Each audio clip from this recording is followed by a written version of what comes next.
Hello everyone, আশা করি আপনারা সবাই ভালো আছেন, সুস্থ আছেন। তো বন্ধুরা, আজকে আমি আমার এই বাড়ির পিছন দিকে যে গাছগুলো রেখেছি সেগুলো আপনাদের সাথে শেয়ার করব। এখানে অনেক রকমেরই গাছই আমার আছে, যেরকম ফুলের গাছ, ফলের গাছ, যেগুলো সারাদিন রোদ দরকার সেই টাইপের গাছই এখানে বেশি আমি রেখেছি।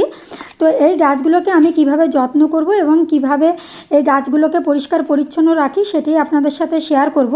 একটা গার্ডেন করতে গেলে কিন্তু শুধু গাছ লাগালেই হয় না, গাছের পিছনে কিন্তু প্রচুর পরিমাণে আমাদের পরিশ্রম করতে হয়। যারাই আমরা গাছ করি তারা কিন্তু জানি যে গাছ করতে গেলে কতটা পরিশ্রম করলে তবে গাছ ভালো হয়। তো এই সমস্ত টবগুলোকে আমি সরিয়ে কিন্তু এই জায়গাটাকে খুব ভালো করে ঝাড় দিয়ে পরিষ্কার করে নেব। এখানে বেশিরভাগই বড় বড় টবগুলো আমার রাখা আছে, আর এইভাবে পুরো পরিষ্কার করে একটা সাইডে আমি পাতাগুলোকে নিয়ে যাব। আর এখানে এটা হলো আমার সবেদা গাছ।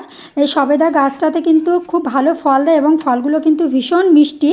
তো এই গাছেও কিন্তু প্রচুর ঝুল এই টাইপের হয়ে গেছিলো, গাছের টবেও ঘাসপালা হয়ে গেছিলো। সেই ঘাসগুলোকে পরিষ্কার করে এইভাবে আমি খুব ভালো করে জায়গাটাকে ঝাড় দিয়ে পরিষ্কার করে নেব। তারপরে আমি এক এক করে কিন্তু গাছের টবগুলোকে আমি সাজিয়ে দেব। আমার এই পিছন দিকে যে গাছগুলো রয়েছে সেগুলো বেশিরভাগই ফলের গাছ এবং পার্মানেন্ট যে শিউলি গাছ, তারপরে সবেদা গাছ, মৌসুম্বি লেবু, আরও মালবেরি, অনেক ধরনের। তারপরে এই যে এটা হলো সাদা টগর, যেটা থোকা টগর, সেই টগর ফুল গাছ, অনেক রকমের গাছ কিন্তু আমার এখানে রয়েছে।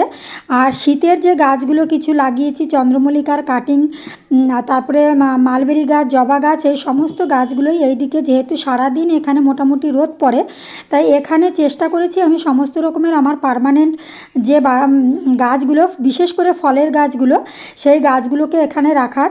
তো দেখুন, এটা হলো সেই বট গাছের আমার যে বনসাই গাছটা, শিকড়ে পুরো অনেকটা পর্যন্ত শিকড় বড় হয়ে গেছে। তাই এইরকমভাবে টবের এই শিকড়গুলোকে কেটে দিলে কি গাছগুলো খুব ভালো থাকবে।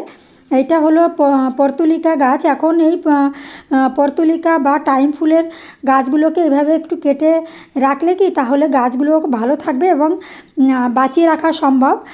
এইটা হলো জিজি প্ল্যান্ট। এই জিজি প্ল্যান্টের টবেও প্রচুর নোংরা জঙ্গল হয়ে গেছে, তাই এই গাছগুলোকেও আমি একটু পরিষ্কার করে দিলাম। এই জিজি প্ল্যান্টটাও কিন্তু আমি একটা পাতা থেকে তৈরি করেছিলাম।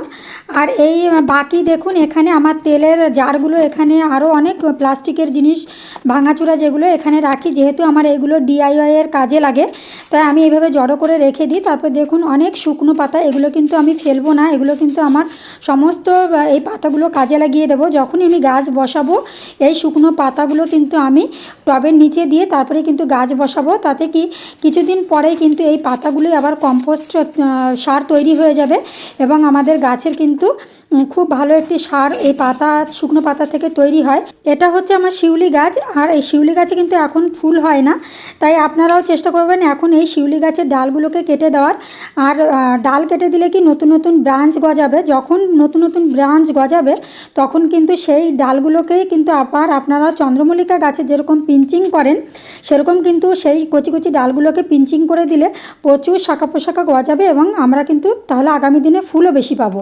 আর এইগুলো হলো চন্দ্রমল্লিকা গাছ, যেগুলো আমি কাটিং থেকে তৈরি করেছিলাম। সেই গাছগুলোই এখন বড় হয়ে গেছে, কুড়িতে ভরে গেছে, কিছুদিনের মধ্যেই ফুল দেবে। তো আমি গাছগুলোকে এইভাবে সমস্ত গাছগুলোকে সাজিয়ে দিলাম। এবারে সব গাছগুলোকে খুব ভালো করে জল দিয়ে দেবো। এখানে সারা দিন রোদ পায়, তাই প্রত্যেক দিনই প্রায় এখানে আমার গাছগুলোতে জল দিতে হয়। বন্ধুরা, এই ছোট্ট ভিডিওর মাধ্যমে কিন্তু আমার গার্ডেন আমি কিভাবে পরিষ্কার করি এবং গাছ কিভাবে যত্ন করি শেয়ার করার চেষ্টা করলাম। ভিডিওটা ভালো লাগলে সাবস্ক্রাইব করে লাইক করে পাশে থাকবেন।